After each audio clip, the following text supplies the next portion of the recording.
12 సంవత్సరాలు సుదీర్ఘమైన కాలంలో ప్రజల కోసం తాను కూడా చాలా కమిట్మెంట్తో ఎన్ని పొలిటికల్ క్రైసిస్ వచ్చినా కూడా నిలదొక్కుని దాన్ని ముందుకు తీసుకెళ్ళాడు.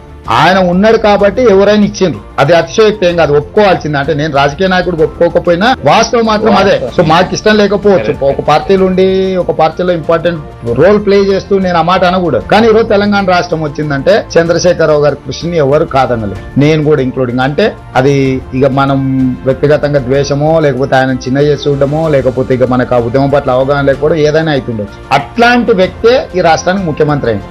దళిత్ విషయంలో కూడా ఈ రాష్ట్రానికి ముఖ్యమంత్రి విషయంలో గతంలో చెప్పిందంతా కూడా రాష్ట్రం వచ్చిన తర్వాత క్లియర్ గా ప్రజల దగ్గరికి దళితుని చేయను నేనే అయితే అని ప్రజల దగ్గరికి పోయాడు. ప్రజలు ఆయన లీడర్షిప్ కు మ్యాండేట్ ఇచ్చింది. ఇప్పుడు ఆయన దళితుని ముఖ్యమంత్రిని చేస్తాను ఎన్నికలు పోయి రిజల్ట్ వచ్చిన తర్వాత ఆయన అది చేయను ఇది చేస్తాను అంటే తప్పు. నేను చాలా సందర్భంలో ప్రైవేట్ డిస్కషన్స్ లో చాలా మంది అన్నప్పుడు ఉద్యమ నేపథ్యంలో మాట్లాడిండు, కానీ ఎన్నికలు వచ్చినప్పుడు ఎలక్షన్ మేనిఫెస్టోలో క్లియర్ కట్ గా నేనైతే రాష్ట్రానికి ముఖ్యమంత్రిని, నేను ఇంకెవరి చేతిలో పెట్టినా కూడా ఇది చెల్లకుండా పోతుంది, ఇటు పోతుంది అడిపోతుంది, అందరు చేతగాని వాళ్ళు నేను ఒక్కనైతే చాలా రీజనబుల్ గా మాట్లాడుతున్నారు మీరు.